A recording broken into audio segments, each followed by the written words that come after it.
मित्रहो नमस्कार, मी गंगाधर हंडे आपल्या सर्वांचे या आपल्या चॅनलवर स्वागत आहे। तर मित्रो, आज आपण या व्हिडिओ अंतर्गत 10वी बोर्ड परीक्षेसाठी इतिहास व राज्यशास्त्र या विषयांची उत्तरासह प्रश्नपत्रिका पाहणार आहोत। ही प्रश्नपत्रिका आपण काळजीपूर्वक पाहावी, कारण यातील बहुतांश प्रश्न आपणास येणाऱ्या बोर्ड परीक्षेमध्ये विचारले जाऊ शकतात। ही प्रश्नपत्रिका एकूण 40 गुणांची असून यासाठी आपणास वेळ दिला जाईल 2 तास। त्याचबरोबर मित्रहो, जर आपण चॅनलवर नवीन असाल तर चॅनलला सबस्क्राइब करायला विसरू नका।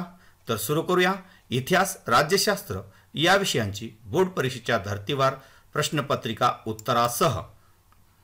तर यातील पहिला जो प्रश्न आहे तो म्हणजे प्रश्न पहिला अ, दिलेल्या पर्यायापैकी योग्य पर्याय निवडून विधाने पुन्हा लिहा। हा प्रश्न 3 गुणांचा असेल। यामध्ये 3 विधाने विचारली जातील। पाहूया पहिले विधान, महाबळेश्वर जवळील भिलार हे टिंबटिंब गाव म्हणून प्रसिद्ध आहे। यासाठी पर्याय अ पुस्तकांचे, ब वनस्पतींचे, क आंब्यांचे आणि ड किल्ल्यांचे। तर याचे योग्य उत्तर आहे पर्याय क्रमांक अ पुस्तकांचे। तर विद्यार्थ्यांनी बोर्ड परीक्षेमध्ये पूर्ण विधान लिहून योग्य पर्याय लिहून त्या पर्यायाला अधोरेखित करावायचे आहे, म्हणजेच अंडरलाइन मारायची आहे। पाहूया दुसरे विधान, भारताचे राष्ट्रीय अभिलेखागार टिंबटिंब येथे आहे। यासाठी पर्याय अ दिल्ली, ब कोलकाता, क मुंबई आणि ड चेन्नई। तर याचे योग्य उत्तर आहे पर्याय क्रमांक अ दिल्ली। पाहूया तिसरे विधान, मथुरा शिल्पकला टिंबटिंब काळात उदयाला आली। पर्याय क्रमांक अ कुशाण, ब गुप्त, क राष्ट्रकूट आणि ड मौर्य। तर याचे योग्य उत्तर आहे कुशाण। पाहूया प्रश्न पहिला ब, पुढील गटातील चुकीची जोडी ओळखून लिहा। हा प्रश्न 3 गुणांसाठी असेल। 3 गट दिले जातील। पाहूया पहिला गट, लाल किल्ला उदयपूर, 2 जंतर मंतर जयपूर, 3 बद्रेश्वर मंदिर तंजावर आणि 4 कॅपिटल कॉम्प्लेक्स चंदीगड। तर यापैकी चुकीची जोडी जी आहे ती जोडी क्रमांक 1 लाल किल्ला उदयपूर। तर विद्यार्थ्यांनी प्रश्न पहिला ब टाकून 1 लिहायचे आहे आणि चुकीची जोडी लिहून जी जोडी चुकीची आहे जशास तशी चुकीची जोडी लिहायची आहे। चुकीची जोडी दुरुस्त करून लिहिण्याची आवश्यकता नाही। पाहूया दुसरा गट, त्यामध्ये 1 प्रभाकर आचार्य प्रके अत्रे, 2 दर्पण बालशास्त्री जांभेकर, 3 दीनबंधू कृष्णराव भालेकर आणि 4 केसरी बाळ गंगाधर टिळक। तर यापैकी चुकीची जोडी जी आहे जोडी क्रमांक 1 प्रभाकर आचार्य प्रके अत्रे।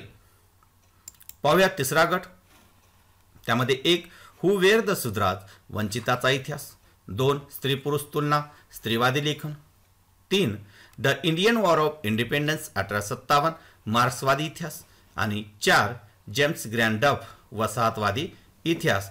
तर यापैकी चुकीची जोडी जी आहे ती जोडी क्रमांक 3 the Indian war of independence 1857 मार्क्सवादी इतिहास।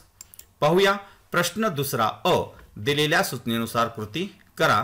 कोणत्याही 2 कृती करायच्या आहेत। हा प्रश्न 4 गुणांचा असेल। पाहूया पहिले जे संकल्पना चित्र आहे ते म्हणजे राष्ट्रवादी इतिहासकार।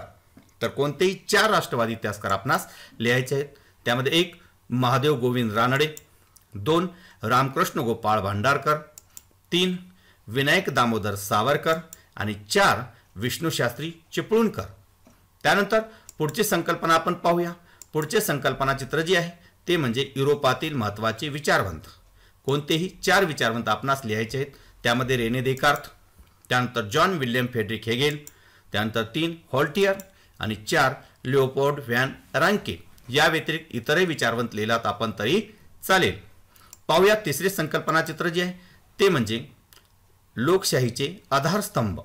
तर यामध्ये कायदे मंडळ, कार्यकारी मंडळ, वृत्तपत्रे आणि न्यायपालिका अशा प्रकारे प्रश्न दुसरा अ झालेला आहे। प्रश्न दुसरा ब, टिपा लिहा। कोणत्याही 2 टिपा लिहायच्या आहेत। या ठिकाणी 3 टिपा आपणास विचारल्या जातील। हा प्रश्न 4 गुणांचा। पाहूया पहिले टिप, अभिलेखागार। तर याचे उत्तर 1 प्राचीन दस्तऐवज ग्रंथ अभिलेख यांचे शास्त्रशुद्ध पद्धतीने जतन करून आवश्यकतेनुसार ती कागदपत्रे उपलब्ध करून देणारा शासकीय विभाग वा यंत्रणा म्हणजे अभिलेखागार होय। त्यानंतर दुसरा मुद्दा, जे दस्तऐवज संग्रहालय वा ग्रंथालय यांच्याकडून प्रदर्शित केली जात नाहीत परंतु ऐतिहासिकदृष्ट्या ते महत्त्वाचे असतात अशा कागदपत्रांचे जतन अभिलेखागारामध्ये केले जाते. त्यानंतर तिसरा मुद्दा, हे दस्तऐवज शासनाला, संशोधकांना आणि जनतेला आवश्यकतेनुसार अभिलेखागाराकडून उपलब्ध केले जातात. तांत्रिकदृष्ट्या ग्रंथालय आणि अभिलेखागारे यांचे कार्य या दृष्टीने सारखेच असते. चौथा मुद्दा, अभिलेखागारातील कागदपत्रात कोणताही बदल केला जात नसल्याने ही कागदपत्रे अत्यंत विश्वसनीय मानली जातात. अशा प्रकारे कोणतेही 2 मुद्दे आपण जरी लिहिले तर आपणास 2 गुण मिळतात. पाहूया दुसरी टिप, ॲनल्स प्रणाली. तर याचे उत्तर 1. राजकीय अभ्यासाबरोबरच स्थानिक लोक, तत्कालीन हवामान, व्यापार, शेती, तंत्रज्ञान, दळणवळण व संपर्काची साधने, सामाजिक विभागणी आणि समूहाची मानसिकता याचाही अभ्यास करणे महत्त्वाचे मानले जाऊ लागले. या विचार प्रणालीलाच ॲनल्स प्रणाली असे म्हणतात. त्यानंतर दुसरा मुद्दा, ॲनल्स म्हणजेच वार्षिक इतिवृत्त. घटना ज्या काळात घडली तिचा केवळ राजकीयच नव्हे तर तत्कालीन सामाजिक, आर्थिक इत्यादी सर्वांगीण अभ्यास केला पाहिजे असे मानणारी ॲनल्स प्रणाली फ्रेंच इतिहासकारांनी प्रथम विकसित केली. पाहूया तिसरी संकल्पना, वर्तमानपत्राचे स्वातंत्र्य संग्रामातील कार्य. हा प्रश्न महत्त्वाचा आहे. तर याचे उत्तर, भारतीय स्वातंत्र्य संग्रामाच्या काळात वर्तमानपत्रांनी पुढील कार्य केले. त्यामध्ये 1. लोकजागृती, लोकशिक्षण, भारतीय संस्कृतीची व इतिहासाची थोरवी वर्णन केली. दुसरा मुद्दा, सामाजिक, धार्मिक व राजकीय चळवळींना पाठिंबा देऊन साम्राज्यवादी धोरणांना विरोध केला. तिसरा मुद्दा, पाश्चात्य विद्या व शिक्षण जनतेपर्यंत पोहोचवून समाज प्रबोधनाचे काम केले. आणि चौथा मुद्दा, तत्कालीन सामाजिक आणि राजकीय प्रश्नांना वाचा फोडली. त्याचबरोबर समाजसुधारक, नेते व संघटना यांचे विचार लोकांपर्यंत पोहोचवले. त्यानंतर प्रश्न तिसरा जो आहे तो म्हणजे पुढील विधाने सहकारण स्पष्ट करा. कोणते 2 विधाने आपणास लिहायचे आहेत. यामध्ये 4 विधाने विचारली जातील. पहिले विधान, कलेच्या इतिहासाचा सखोल अभ्यास असणाऱ्या तज्ज्ञांची आवश्यकता असते. तर याचे उत्तर, 1. कलावस्तूच्या खरेदी विक्रीची एक स्वतंत्र क्षेत्र असते. 2. कलावस्तू नकली आहेत की खऱ्या आहेत, त्यातील धातू, लाकडाचा प्रकार, त्याचा दर्जा योग्य आहे का हे त्यातील जाणकारच सांगू शकतो. तिसरा मुद्दा, कलावस्तूतील कलेचा दर्जा कसा आहे हे कलाकारच ओळखू शकतात. आणि चौथा मुद्दा, एकूण कलावस्तूचे मूल्य ठरवताना वरील सर्व गोष्टीची पारख होणे आवश्यक असते आणि त्यासाठी कलेच्या इतिहासाचा सखोल अभ्यास असणाऱ्या तज्ज्ञांची आवश्यकता असते. पाहूया दुसरे विधान. दुसरे विधान, स्त्रियांच्या आयुष्याशी निगडित विविध पैलूंवर विचार करणारे संशोधन सुरू झाले. तर याचे उत्तर, 1. इतिहास लेखनात पुरुषप्रधान दृष्टिकोनाचा प्रभाव होता. सीमा द बोवा या फ्रेंच विदुषीने इतिहास लेखनात स्त्रीवादी भूमिका मांडली. दुसरा मुद्दा, स्त्रीवादी इतिहास लेखनात स्त्रियांचा समावेश केला गेला. तिसरा मुद्दा, इतिहास लेखनाच्या क्षेत्रातील पुरुषप्रधान दृष्टिकोनाचा पुनर्विचार करण्यावर भर दिला. आणि चौथा जो मुद्दा आहे तो म्हणजे सीमा द बोवा यांच्या या स्त्रीवादी भूमिकेमुळे स्त्रियांची संबंधित नोकरी, ट्रेड युनियन, स्त्रियांचे कौटुंबिक जीवन, त्यांच्याशी निगडित विविध पैलूवर विचार करणारे संशोधन सुरू झाले. त्यानंतर तिसरे विधान, तंत्रज्ञानाचा इतिहास अभ्यासावा लागतो. तर याचे उत्तर, 1. लाखो वर्षाच्या वाटचालीत मानव प्रगतीच्या प्रत्येक टप्प्यात नवनवीन कौशल्य अवगत करीत गेला. दुसरा मुद्दा, दगडापासून हत्यारे तयार करणे, शेतीचे तंत्र अशी वाटचाल करीत तो विज्ञान युगात आला. तिसरा मुद्दा, कृषी उत्पादन, वस्तूंचे उत्पादन, स्थापत्य, अभियांत्रिकी इत्यादीमध्ये बदल होत गेले. यांत्रिकीकरणामुळे उत्पादन वाढले. ही सर्व प्रगती आपणास समजून घेण्यासाठी आपल्याला तंत्रज्ञानाचा इतिहास अभ्यासावाच लागतो. त्यानंतर चौथे जे विधान आहे ते म्हणजे इतिहास संशोधन करताना विविध विषयातील कृतीसाठी प्रशिक्षणाची आवश्यकता असते. तर याचे उत्तर, 1. इतिहास संशोधन करताना इतिहासाची साधने मिळवणे, सूची तयार करणे, साधनांचे जतन करणे, ती प्रदर्शित करणे अशी विविध कामे काळजीपूर्वक करावी लागतात. दुसरा मुद्दा, प्रत्येक कामाचे कौशल्य वेगवेगळे असते. तिसरा मुद्दा, प्रत्येक कामाची कृती वेगवेगळी असते. पूर्वतयारी ही वेगवेगळी करावी लागते. आणि चौथा जो मुद्दा आहे तो म्हणजे या सर्व कृती करताना कोणती सावधानता बाळगली पाहिजे हे माहीत असले पाहिजे. प्रशिक्षणाखेरीज या बाबी आपणास कळू शकत नाहीत. म्हणून इतिहास संशोधन करताना विविध विषयामधील कृतीसाठी प्रशिक्षणाची आवश्यकता असते. त्यानंतर प्रश्न चौथा जो आहे तो म्हणजे आपल्या 1 ते 9 या पाठातील एक उतारा दिला जाईल आणि त्या उतार्यावर 3 प्रश्न आपणास विचारले जातील. पुढील उतारा काळजीपूर्वक वाचून दिलेल्या प्रश्नांची उत्तरे लिहा. हा प्रश्न 4 गुणांचा आहे. तर हा जो उतारा आहे या उतार्यावर आपण पाहूया कोणते प्रश्न आहेत. यामध्ये पहिला जो प्रश्न आहे तो म्हणजे जगातील सर्वात प्राचीन संग्रहालय कोठे सापडले व कोणी शोधले. तर याचे उत्तर जगातील सर्वात प्राचीन संग्रहालय मेसोपोटेमियातील ऊर या शहरात सापडले. 2 ब्रिटिश पुरातत्वज्ञ सर लिओनार्ड उली यांनी ऊर या प्राचीन शहराचे उत्खनन करताना या संग्रहालयाचा शोध लागला. पाहूया दुसरा प्रश्न, हे संग्रहालय कोणी बांधले. तर याचे उत्तर मेसोपोटेमिया राज्याची राजकन्या एनिगॉल्डी हिने ऊर येथील हे संग्रहालय बांधले होते. आणि तिसरा जो मुद्दा आहे तो म्हणजे या संग्रहालयाचा विशेष कोणता होता. तर याचे उत्तर या संग्रहालयात सापडलेल्या प्राचीन वस्तूसोबत त्या वस्तूंचे सविस्तर वर्णन करणाऱ्या मातीच्या वटिका म्हणजेच अक्षरे कोरलेल्या मातीच्या पाट्या होत्या. हा या संग्रहालयाचे विशेष होता. त्यानंतर प्रश्न 5वा जो आहे तो दीर्घोत्तरी प्रश्न. पुढील प्रश्नांची सविस्तर उत्तरे लिहा. कोणते 2 प्रश्न आपणास सोडवायचे आहेत. प्रत्येक प्रश्न हा 3 गुणांचा म्हणजे प्रश्न 5वा हा 6 गुणांचा असेल. पाहूया पहिला प्रश्न, मार्क्सवादी इतिहास लेखन म्हणजे काय. तर याचे उत्तर स्वातंत्र्योत्तर काळात भारतीय इतिहास लेखनात जे नवे विचार प्रवाह आढळून येतात त्यात मार्क्सवादी इतिहास लेखन हा एक प्रमुख प्रवाह आहे. त्यामध्ये 1 मार्क्सवादात वर्ग संघर्षावर भर दिलेला आहे. मार्क्सच्या विचारावर आधारित जे इतिहास लेखन केले गेले त्याला मार्क्सवादी इतिहास लेखन असे म्हणतात. दुसरा मुद्दा, मार्क्सवादी इतिहास लेखनात आर्थिक व्यवस्थेतील उत्पादनाची साधने, पद्धती आणि उत्पादनाच्या प्रक्रियेतील मानवी संबंध याचा प्रामुख्याने विचार केलेला आहे. तिसरा मुद्दा, प्रत्येक सामाजिक घटनेचा सर्वसामान्य लोकांवर काय परिणाम होतो यांचे विश्लेषण करणे हे मार्क्सवादी इतिहास लेखनाचे मुख्य सूत्र आहे.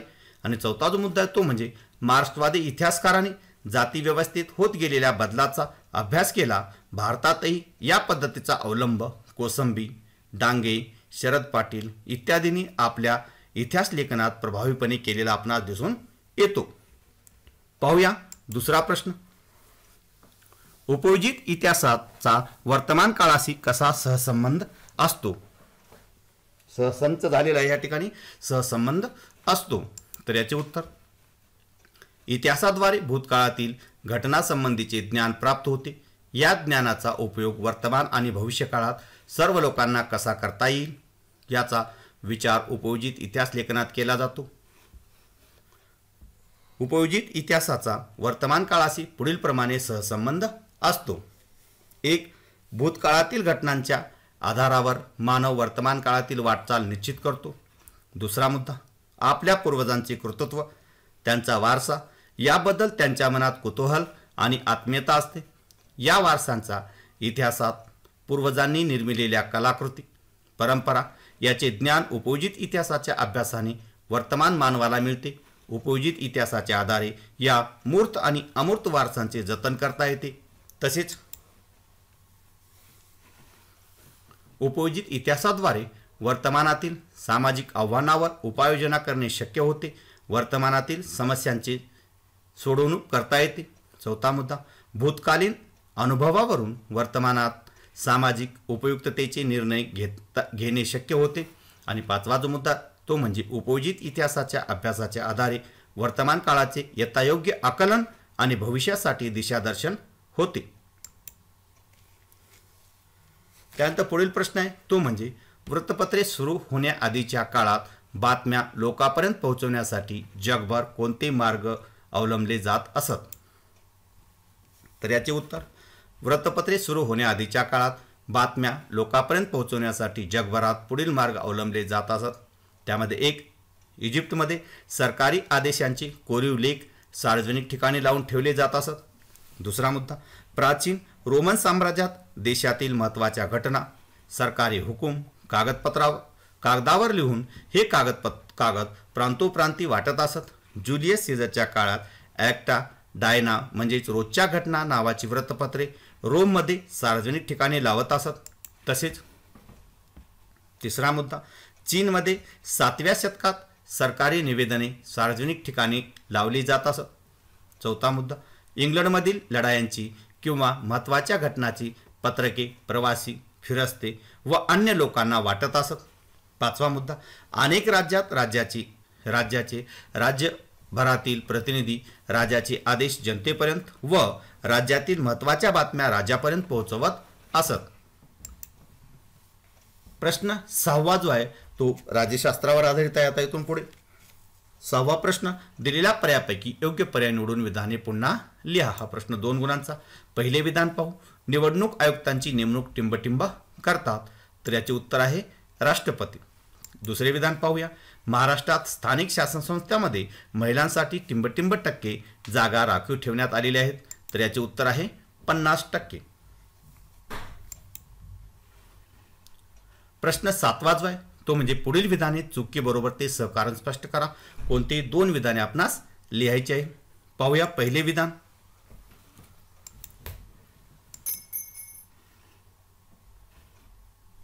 पहिले विधान आहे, भारतीय लोकशाही जगातील सर्वात मोठी लोकशाही मानली जाते, तर याचे उत्तर हे विधान बरोबर आहे. कारण 1. भारतीय संविधानाने स्वातंत्र्यपूर्व काळातील मतदानाच्या अधिकारासाठी असणारी सर्व बंधने रद्द केल्यामुळे मतदारांची संख्या वाढली आहे. दुसरा मुद्दा, संविधानाने स्वीकारलेल्या प्रौढ मताधिकाराच्या तरतुदीमुळे सर्व प्रौढ स्त्री पुरुषांना मतदानाचा अधिकार प्राप्त झाला आहे. आणि तिसरा मुद्दा, सुरुवातीस मताधिकारासाठी असणारी 21 वर्षाची अट 18 वर्ष पूर्ण अशी केल्यामुळे मताधिकार अधिक व्यापक झाला. मतदारांची एवढी संख्या जगातील कोणत्याच लोकशाही देशात नाही, म्हणून भारतीय लोकशाही ही जगातील सर्वात मोठी लोकशाही मानली जाते. तर हे विधान चूक आहे की बरोबर आहे हे सांगण्यासाठी 1 गुण आणि सहकारण यासाठी 1 गुण. सहकारणामध्ये आपण कोणतेही 2 मुद्दे लिहिणे अपेक्षित आहे. पाहूया पुढील विधान. विशिष्ट प्रसंगी निवडणूक आयोग एखाद्या मतदारसंघात पुन्हा निवडणुका घेतात, तर याचे उत्तर हे विधान बरोबर आहे. कारण काही वेळा विधानसभेचा किंवा लोकसभेचा एखादा सदस्य आपल्या प्रतिनिधित्वाचा राजीनामा देतो. दुसरा मुद्दा, एखाद्या प्रतिनिधीचे अकस्मात निधन होते. तिसरा मुद्दा, निर्वाचित सदस्याने पक्षांतर केले तर पक्षांतरबंदी कायद्याप्रमाणे त्याचे सदस्यत्व रद्द होते. अशा वेळी त्या मतदारसंघाचे काम कोण करणार हा प्रश्न निर्माण होतो, म्हणून निवडणूक आयोग त्या जागी पोटनिवडणुका घेतो. पाहूया पुढील विधान. राजकीय पक्ष शासन व जनता यांच्यातील दुवा म्हणून काम करतात, तर याचे उत्तर हे विधान बरोबर आहे. कारण 1. राजकीय पक्ष जनतेच्या मागण्या आणि गाऱ्हाणी शासनापर्यंत पोहोचवण्याचे कार्य करतात. दुसरा मुद्दा, शासन पक्षामार्फत आपल्या धोरणांची योजनांची माहिती जनतेपर्यंत पोहोचवून त्यांचा या कार्यक्रमांना पाठिंबा मिळवतात. तिसरा, या धोरणावरील जनतेच्या प्रतिक्रिया सरकारला सांगण्याचे कामही राजकीय पक्ष करतात. अशा रीतीने राजकीय पक्ष शासन व जनता यांच्यातील दुवा म्हणून काम करतात. प्रश्न 8वा अ जो आहे तो म्हणजे पुढील संकल्पना स्पष्ट करा. पहिली संकल्पना आहे माहितीचा अधिकार, तर याचे उत्तर 1. शासनाने केलेल्या व्यवहाराची माहिती जनतेला मिळावी. शासन आणि जनता यांच्यातील सुसंवाद साधला जाऊन परस्पराविषयी विश्वास वाढावा, यासाठी 2005 साली शासनाने माहितीचा अधिकार नागरिकांना दिला. दुसरा मुद्दा, गोपनीयतेच्या नावाखाली शासकीय कारभारातील गैरप्रकार या अधिकारामुळे दडपले जाऊ शकत नाहीत. तिसरा मुद्दा, शासनाचा कारभार पारदर्शी होण्यास आणि आपण जनतेला उत्तरदायी आहोत याची जाणीव या अधिकारामुळे शासनाला होते. चौथा मुद्दा, माहितीच्या अधिकारामुळे लोकशाही आणि नागरिकांचे अधिकार यांचे सक्षमीकरण झाले. शासनाच्या कारभारातील गोपनीयता कमी होऊन शासनाचे व्यवहार खुले व पारदर्शक होण्यास मदत झाली. त्यानंतर पुढील संकल्पना आपण पाहू. कोणती एक संकल्पना लिहायची आहे. दुसरी संकल्पना आहे राष्ट्रीय पक्ष, तर याचे उत्तर राष्ट्रीय पातळीवर कार्यरत असणाऱ्या पक्षांना राष्ट्रीय पक्ष असे म्हणतात. राष्ट्रीय पक्ष म्हणून मान्यता मिळवण्यासाठी निवडणूक आयोगाने पुढील निकष ठेवलेले आहेत. त्यामध्ये 1. किमान 4 राज्यामध्ये शेवटच्या लोकसभा निवडणुकीत किंवा विधानसभेच्या निवडणुकीत किमान 6% मते मिळवणे आवश्यक, किंवा किमान 4 सभासद लोकसभेत निवडून येणे आवश्यक आहे, किंवा दुसरी अट, आधीच्या लोकसभेच्या निवडणुकीत किमान 3 राज्यांमध्ये मिळून लोकसभेच्या एकूण जागांपैकी 2% जागा मिळवून येणे आवश्यक आहे. किंवा तिसरा मुद्दा, 4 राज्यांमध्ये राज्य पातळीवर पक्ष म्हणून मान्यता मिळवणे आवश्यक आहे. त्यानंतर प्रश्न 8वा ब जो आहे तो म्हणजे दिलेल्या सूचनेनुसार कृती करा. कोणतीही कृती आपणास करायची आहे. 2 गुणाचा प्रश्न पाहूया. पहिली कृती जी आहे ते म्हणजे संकल्पना चित्र. महाराष्ट्रातील प्रमुख प्रादेशिक पक्ष. विद्यार्थ्यांनी काळजीपूर्वक अभ्यासाचे की प्रादेशिक विचारले आहे की राष्ट्रीय विचारलेला आहे. पहिला प्रादेशिक पक्ष आहे शिवसेना, दुसरा आहे महाराष्ट्र नवनिर्माण सेना, तिसरा आहे शेतकरी कामगार पक्ष आणि चौथा आहे भारतीय रिपब्लिकन पक्ष. या व्यतिरिक्त इतरही महाराष्ट्रातील आपण प्रादेशिक पक्ष लिहू शकता. पाहूया दुसरी संकल्पना. दुसरी संकल्पना आहे लोकप्रतिनिधीची गुणवैशिष्ट्य. पहिलं वैशिष्ट्य आहे प्रामाणिक व चारित्र्यवान, दुसरं आहे कार्यक्षम, तिसरं आहे विश्वासू व नम्र आणि चौथे जे वैशिष्ट्य आहे ते म्हणजे जनतेची कदर करणारा. त्यानंतर प्रश्न 9वा जो आहे तो म्हणजे खालील प्रश्नांची थोडक्यात उत्तरे लिहा. कोणताही एक प्रश्न सोडवायचा. हा प्रश्न 2 गुणांसाठी असेल. पाहूया पहिला प्रश्न, राजकीय पक्षांची ठळक वैशिष्ट्ये स्पष्ट करा. तर याचे उत्तर, राजकीय पक्षांची ठळक वैशिष्ट्ये पुढीलप्रमाणे आहेत. 1. निवडणुकांच्या माध्यमातून सत्ता प्राप्त करणे हे राजकीय पक्षांचे मुख्य उद्दिष्ट आहे. दुसरे, प्रत्येक राजकीय पक्षांची विशिष्ट विचारसरणी व धोरणे असते. तिसरा मुद्दा, आपल्या विचारसरणीप्रमाणे प्रत्येक पक्ष आपल्या कार्यक्रमाची अंमलबजावणी करीत असतो. चौथा मुद्दा, निवडणुकीत बहुमत मिळणारा पक्ष सत्ताधारी बनतो तर अल्पमतातील पक्ष विरोधी पक्ष म्हणून कार्य करतात. आणि 5वा मुद्दा, राजकीय पक्ष सरकार व जनता यांच्यातील दुवा म्हणून काम करून जनमताचा पाठिंबा मिळवण्याचा प्रयत्न करतात. पाहूया पुढील जो प्रश्न आहे तो म्हणजे मतदाराचे वय 21 वरून 18 वर्षे केल्यामुळे कोणते परिणाम झाले. तर याचे उत्तर, भारतीय संविधानाने सर्व स्त्री पुरुष नागरिकांसाठी मतदानासाठीची वयोमर्यादा किमान 21 वर्षे अशी ठेवली होती. ही मर्यादा 18 वर्षे करण्यात आल्याने कोणते परिणाम झाले. त्यामध्ये पहिला जो परिणाम आहे तो म्हणजे युवा वर्गाला राजकीय अधिकार लवकर प्राप्त झाले. दुसरा मुद्दा, आपले प्रतिनिधी कसे असावेत याबाबत निर्णय घेण्याचा अधिकार युवा वर्गाला मिळाला.